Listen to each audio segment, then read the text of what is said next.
Am I out of touch? Is the world weird or is it just me?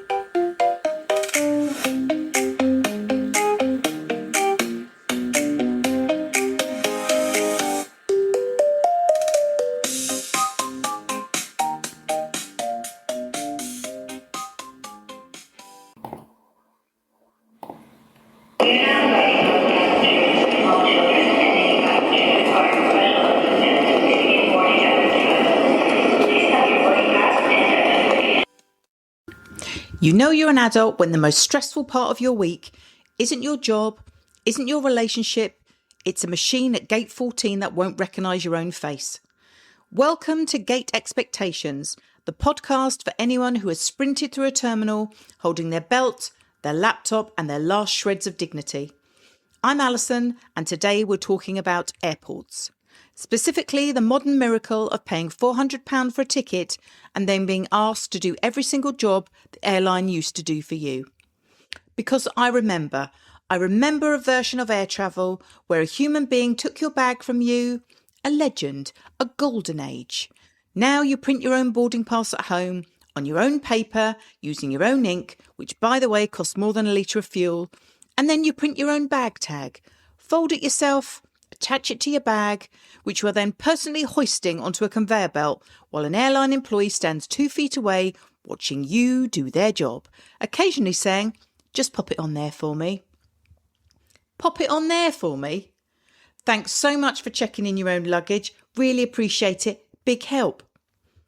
And can we talk about the self-service bag drop machines specifically? The ones that scan your bag and then just reject it. For no stated reason. Please remove item and try again. Remove what item? It's a suitcase, it's one item, it's the whole item. It's basically a slot machine at this point. You put your bag in, you pull the lever, and you find out if you're flying today. Okay, but let's go deeper because the bag drama doesn't even start there. It starts at home, the night before, on the bedroom floor, the cabin bag size ritual, where you measure your hand luggage against the airline's official dimensions, which are apparently a closely guarded state secret that changes by airline, by aircraft, and possibly by the mood of the gate agent that day. 56 by 45 by 25. No, wait, that's a different airline. That one's 55 by 40 by 20. Yeah, and that one wants your bag to also weigh less than a house cat. And there's always that metal frame at the gate, the little cage of shame, and everyone's doing the same pathetic dance, pretending to casually stroll past it while surreptitiously checking their bag definitely fits. Because if it doesn't, you're not just paying a fee, you're paying a fee publicly, in front of a queue of strangers who are all thinking, thank God it's not me, the public bad shaming fee. And this is why otherwise reasonable adults now travel wearing 4 jackets and cargo trousers with 14 pockets in the middle of July. I've personally seen a man wearing a coat with a laptop, 2 paperbacks and what I'm fairly sure was a family-sized bag of crisps distributed across his person like a hostage situation. He wasn't smuggling contraband, he was smuggling a personal item. The personal item, the most philosophical, confusing object in modern travel. Is it a bag? Is it a bag inside a bag? Can it become a second suitcase if you just call it a tote? Nobody knows. It's the Schrödinger cat of luggage. All right, fast forward. You've survived check-in, you've survived the cage of shame, you're through security where you've now taken off your shoes, your belt, your jacket, removed your laptop, your liquids, and basically stripped down to your soul in front of 40 strangers. For a process that changes rules depending on which airport you're in. Liquids in a bag, no, liquids out of the bag. Shoes off, shoes optional. Laptop out, laptop can stay if the bag has one of the new scanners. How am I supposed to know which airport has the new scanners? There should be a sign, a big flashing sign. This airport has evolved. You may leave your laptop where it is. Instead, you just have to guess. And if you guess wrong, you get the look, the security officer look, the one that says, I've been doing this for 11 years and you, madam, are the reason I'm tired. And then finally, you're at the gate and boarding begins. And this is where humanity truly reveals itself. Gate lice. For anyone who doesn't know this term, it's the airline industry's actual real term for the crowd of people who swarm the gate the second boarding is even whispered about. Despite being in a group 6 of 9 with a seat they already have that is not going anywhere, they will still be there in 11 minutes. They don't want to board, they want to stand near the door emotionally. Okay, you're on the plane. Now we enter the Etiquette Olympics. Event 1, the shoe removal. Look, I understand comfort, I do, but there is a fine line between I'm getting comfortable for a long flight and I'm now sharing my socks with everyone in row 23, especially the ones who go one step further and just don't wear socks. We don't need to see that. Nobody boarded this flight consenting to seeing that. Event 2, obviously the seat recline, the great class war of the skies, fought 2 inches at a time. You feel it before you see it, the slow, silent, creeping betrayal of the seat back moving towards your kneecaps like a very polite glacier.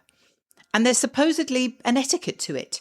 You're meant to look behind you first, check if there's a laptop, a coffee, a baby. Nobody does it. Nobody has ever done that. It's the indicate before turning of air travel. Technically the rule, spiritually a myth. And then you're the person behind, now with a seat 3 centimetres from your face for 6 hours, and you have 2 choices. Accept your fate or become the villain who pointedly, aggressively taps the seat back while pretending to type. I'm not kicking your seat, I'm just an enthusiastic emailer. Now let's talk about the children. I'm not anti-child, children are wonderful. Children are the future. Children on an aeroplane at cruising altitude with popping ears and no ability to regulate their emotions are a fire alarm that has gained sentience. But honestly, it's not their fault. Their ears hurt, they're stuck in a metal tube, and frankly, that's a very honest response to the situation. I've wanted to scream on a plane too. They are just braver than me.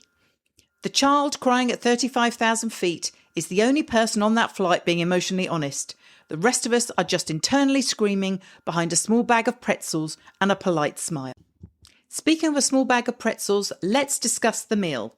Ah yes, the tray table origami challenge.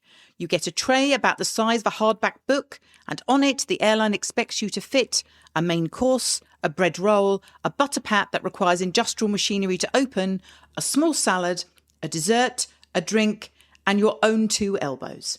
And the cutlery. The plastic cutlery that bends before it cuts. You're not eating chicken at that point, you're wrestling chicken. With a spoon that identifies as a knife, I've seen grown adults defeated by a bread roll. Just staring at it, I can't open this. I have flown here from another continent and I can't open this roll. And your elbows are pinned to your body the entire time because the person next to you is fighting exactly the same battle. So you're both eating like little T-Rexes, elbows tucked in, hunched over your trays in silence. Competitive, silent, T-Rex dining at altitude. Now, the true final boss of air travel etiquette. You are in the window seat, you have a full bladder, both of your row mates are asleep. The window seat toilet dilemma. This is genuinely a modern moral crisis. Do you wake them? Do you attempt the gymnastic climb over? One hand on the headrest, praying you don't put a knee in someone's lap? Or do you just wait? Calculate how many hours are left and decide, no, actually, I can hold it. I will simply become one with this seat. I am the seat now. There is a whole silent negotiation that happens. The little tap on the shoulder, the apologetic wince, the aisle passenger doing their over-exaggerated, no trouble at all, while the soul quietly leaves their body because they just got comfortable. And the aisle seat holds all the power in that moment, and they know it. It's the only real power any of us have on a plane. You may not pass, well, you may, but I will make you feel it. A few more observations before we land this thing. The turbulence prayer, the moment of mild bumpiness where an entire cabin of confirmed atheists suddenly rediscover religion. I don't believe in anything, but also please, anything, keep this plane up. The overhead bin Tetris, where one wheelie bag, positioned diagonally by a stranger with no spatial awareness, single-handedly removes 40% of the bin's storage capacity for the entire flight. The applause on landing, which I love, because it happens on exactly one type of flight. Never a normal domestic hop, always the slightly turbulent holiday charter where everyone's had 2 gin and tonics and feels the pilot has personally saved their life. Well done, pilot, whom I've never met, for doing your one job. The recycled cabin air smell, that specific combination of jet fuel, hand sanitizer and somebody's microwaved pasta from 3 rows up. And finally, the captain's announcement, always delivered in exactly the same tone, regardless of content. Ladies and gentlemen, we're beginning our descent. Same tone as, unfortunately, we'll be circling for 45 minutes. Same tone as, there is a small issue with the left engine. Nothing can shake that voice. That voice has seen things.